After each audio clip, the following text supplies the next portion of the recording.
ఆదాయ మార్గాలు విపరీతంగా పెరగటానికి రావి చెట్టు కూడా విశేషంగా సహకరిస్తుంది. ఎప్పుడైనా శనివారం రోజు రావి చెట్టు దగ్గరకు వెళ్ళి ఆవు పాలల్లో బెల్లం ముక్క కలిపి ఆ ఆవు పాలు రావి చెట్టు మొదట్లో పోయాలి. ఆ తడి మట్టి బొట్టు పెట్టుకోవాలి. ఆ తర్వాత ఆ మట్టి ఇంటికి తెచ్చుకోవాలి. రోజు కొద్దిగా తడుపుకొని బొట్టులాగా కంఠం దగ్గర కానీ ఇక్కడ కానీ పెట్టుకోవాలి. మళ్ళీ శనివారం రాగానే రావి చెట్టు దగ్గరికి వెళ్ళాలి. ఆవు పాలల్లో బెల్లం ముక్క కలిపి మళ్ళీ పోయాలి. ఆ తడి మట్టి బొట్టు పెట్టుకుని మళ్ళీ తెచ్చుకోవాలి. ఇలా 8 శనివారాల పాటు చేస్తే ఆదాయ మార్గాలు విపరీతంగా పెరుగుతాయి.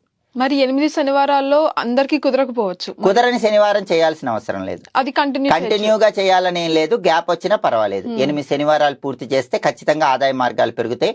అంతేకాకుండా డబ్బు ఖర్చు తగ్గటానికి కూడా ఎలాగూ రావి చెట్టు దగ్గరికి వెళ్తారు కదా, అక్కడ రాలి పడిన రావి ఆకు ఒకటి తెచ్చుకోండి. దాన్ని చక్కగా కడిగి సింధూరంతో ఆ రావి ఆకు మీద హ్రీం అనే అక్షరం రాయండి. హ్రీం మీ పర్సులో పెట్టుకోండి. డబ్బు ఖర్చు కాదు. ఆడవాళ్ళైనా మగవాళ్ళైనా ఎప్పుడు డబ్బు ఉంటుంది. వృధా ఖర్చులన్నీ తగ్గిపోతాయి. అయితే మళ్ళీ శనివారం రావి చెట్టు దగ్గరికి వెళ్తారు కదా, ఆవు పాలల్లో బెల్లం ముక్క కలిపిపోయటానికి ఆదాయ మార్గాలు పెరగటానికి వెళ్ళినప్పుడు మీ దగ్గర ఉన్న రావి ఆకు తీసుకెళ్లి చెట్టు దగ్గర వేయండి. మళ్ళీ కొత్తగా ఇంకో ఆకు తెచ్చుకొని చేయండి. ఇలా 8 శనివారాలు చేస్తే అసలు మీకు ఎప్పటికీ కూడా వృధా ఖర్చులు ఉండవు.